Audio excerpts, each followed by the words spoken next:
Welcome to the class, students. Today we'll discuss about reproduction. What is reproduction, types of reproduction, and the reproductive system of human. And especially we'll discuss in very details about the male reproductive system. Okay.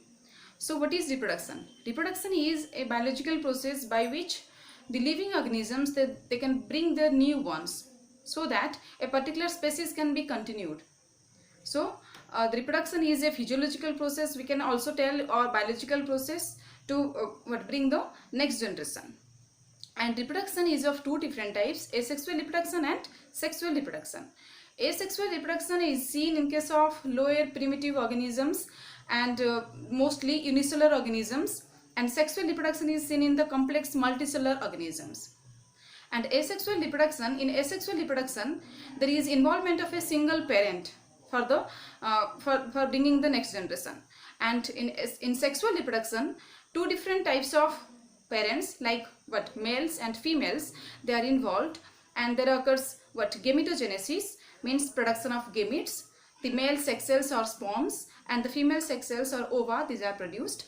Then there is fusion of sperm and ovum to produce the zygote, and zygote is the first cell of the offspring. Okay, in case of sexual reproduction. So in human beings, as we are multicellular and complex organisms, so in our case sexual reproduction is seen, and sexual reproduction involves male and females, and means the humans are dioecious, so sexes are separate. Male and females exist with different reproductive systems. So let's have a look about the male reproductive system, the organs of male reproductive system, and the glands, the hormones, and the detailed structure and function of male reproductive system. See here, human reproduction. Reproduction, as we have discussed, that is of two different types, asexual and sexual. Then the male reproductive system, what are the parts of the male reproductive system? See here, the first part is testes, then we will discuss about the accessory ducts, then about the accessory glands. Testes is the gonad, it is the male gonad or male sex organ which is responsible for spermatogenesis and for production of the androgens. Androgens are the male sex hormones, out of which testosterone, it plays a very vital role. Okay, so what about the structure of testes? And let's have a look. See, testes, there are a pair of testes present in case of males inside the scrotal sac or scrotum, which is present outside of the abdominal cavity. Okay, but during embryonic stage, these testes, they remain inside the abdomen, and during birth only these testes, they descend down to scrotal sac. Okay, and if in certain cases sometimes the testes fail to descend down to the scrotal sac and remain inside the abdomen, causing a disorder, this is called cryptorchidism. This cryptorchidism condition, it is very rare. In this condition, the male is unable to produce the sperms. Okay, because the scrotal sac's temperature is 2 degrees Celsius less than the body temperature, that is around 35 degrees Celsius, which is very much helpful for spermatogenesis. Body temperature is 37 and scrotum or scrotal sac temperature is 35 degrees Celsius. So if the testes remain inside the abdomen in cryptorchidism condition, then there occurs no spermatogenesis. Okay. Another thing, these testes are present inside the scrotal sac, and the scrotal sac or scrotum, it is linked, it is connected with the lower abdomen by the inguinal canals. Inguinal canals are pair of canals through which the sperm duct or vas deferens arise into the it enters into the abdominal cavity. These inguinal canals also are closed after descending of the testes into the scrotal sac. But sometimes these inguinal canals may remain open, or they may also reopen, and they cause inguinal hernia. Okay, so these are the disorders related to testes. Okay, and we'll discuss about the detailed structure, the anatomy of testes. Anatomy means we have to take a transverse section. Anatomy is the internal structure, what is there inside the testes, how spermatogenesis occurs, all these things. Okay, see, testes are about these are about 5 to 6 centimeter in length and 10 to 15 grams in weight, and are present inside the scrotal sac. The TS of testes, it shows a very typical structure, Each testis is having about 200 or above lobules, conical lobules. Okay, chambers are there which are called lobules, and each lobule is having 1 to 3 seminiferous tubules. These seminiferous tubules are nothing but very coiled tube-like structures, these seminiferous tubules. And when we take a transverse section of the testis, these seminiferous tubules, they appear as what? Spherical. Okay, and inside the seminiferous tubules there occurs spermatogenesis. Okay, so let's have a look about the TS of testis or transverse section of testis, by which we can detailedly discuss about the histology of testis. Okay, so see here, this is the TS of testis diagram what I have drawn here. These are the seminiferous tubules. By taking the transverse section, they appear what? Spherical. Okay, these seminiferous tubules, internally these are lined with two different types of cells. See here, two different types of cells I have drawn. These are the germinal epithelial cells, and in between these germinal epithelial cells, elongated large cells are present called Sertoli cells. Okay, these are called Sertoli cells. These germinal epithelial cells or cells of germinal epithelium, they enlarge to produce the spermatogonia. Spermatogonia are the sperm mother cells. Okay, these spermatogonia, they enlarge to form the primary spermatocyte. These primary spermatocytes, they undergo meiosis 1 to produce the two secondary spermatocytes. Then these two secondary spermatocytes, they undergo meiosis 2 to produce the spermatids. See why meiosis is involved in this case? Because the somatic cells or the germ cells, the germinal epithelial cells, these are what? Diploid cells like our somatic cells. Okay, so these germinal epithelial cells, they change into spermatogonium, the sperm mother cell, and the sperm mother cell is also diploid, but the gametes are haploid. So to produce the haploid gametes, there occurs meiosis, and meiosis has two steps, meiosis 1 and meiosis 2. So the primary spermatocyte, it enters meiosis 1 producing two secondary spermatocytes. These two secondary spermatocytes, they undergo meiosis 2 to produce 4 haploid spermatids. These are also spherical cells, but these spermatids, they change into sperms by a process called spermatoleiosis. By the process of spermatoleiosis, they dissociate to form a sperm structure that is having a head, middle piece, neck and tail. Okay, so see here, germinal epithelial cells, they change into spermatogonium, the sperm mother cell. Then the spermatogonium, they enlarge to form the primary spermatocyte, which undergoes meiosis 1 to form secondary spermatocyte. Secondary spermatocyte undergoes meiosis 2 to produce the spermatids, and spermatids, they undergo what? Spermatoleiosis process. They change into sperms. Here these sperms are present in the center.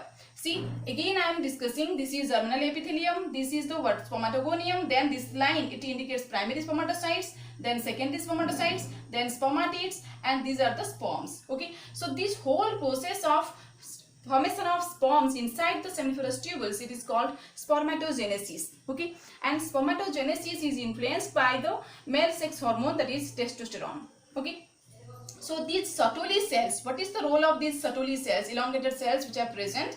They provide nutrition to the sperms.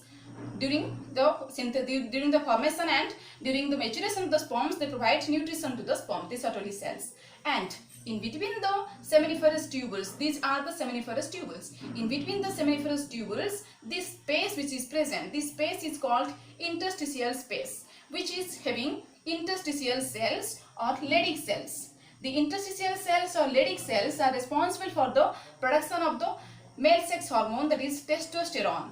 Okay, and the interstitial space also contains what? Blood vessels and nerves. Okay, so the interstitial cell, it contains the Leydig cells. So this is all about the TS of testis. That is the histology of testis, how spermatogenesis occurs. This testosterone hormone which is produced from the Leydig cells, it enters into the what? Seminiferous tubules, and it enhances, it helps in the process of spermatogenesis. Okay, so this is about the total structure, anatomy, or we can also discuss it is the histology of testis, how sperms are produced inside the testis. Okay, then see, come to the second part of male reproductive system. These are the accessory ducts. What are the accessory ducts and how these are produced? See, these seminiferous tubules, these are present inside the testes, and these seminiferous tubules, they merge towards the back side of the testis, forming a network of tubules. This network of tubules is called retitestis, and from retitestis 15 to 16 small tubules they emerge, and these tubules are called vasa efferentia. These vasa efferentia, the small ducts, they fuse to produce a single duct that is called the vas deferens or ductus deferens. This is the duct which carries the sperms from testes into penis during copulation. Okay, so in between this pathway, these vasa efferentia are the small tubules which arise from the retitestis. Okay, retitestis is the network of tubules present inside backside of the testis. Okay, so the vasa efferentia they open into epididymis. In epididymis, these sperms are stored, matured, and the sperms remain inside the epididymis. Epididymis has three parts. So in very details we will discuss about the ducts, accessory ducts which are present in the male reproductive system. See here, epididymis, it is a very coiled tube which is present backside of testis. Come to this diagram. See here, these are the pair of testes here, and this coil structure what I have drawn here, this is the epididymis. This epididymis, it is about 6 meters long. Can you imagine 6 meter long coiled tube? It is present backside of the testes where sperms are stored. Okay, only during copulation these sperms they move through the sperm duct or vas deferens and they reach urethra and are released through the penis to outside. Okay, so what is that? This epididymis, it is also divided into three parts, that is corpus epididymis, caput epididymis, and chora epididymis. Corpus epididymis is the upper part which is linked with the seminiferous tubules of the testis. Then the corpus epididymis, then caput epididymis is the middle part, then chora epididymis which opens into vas deferens.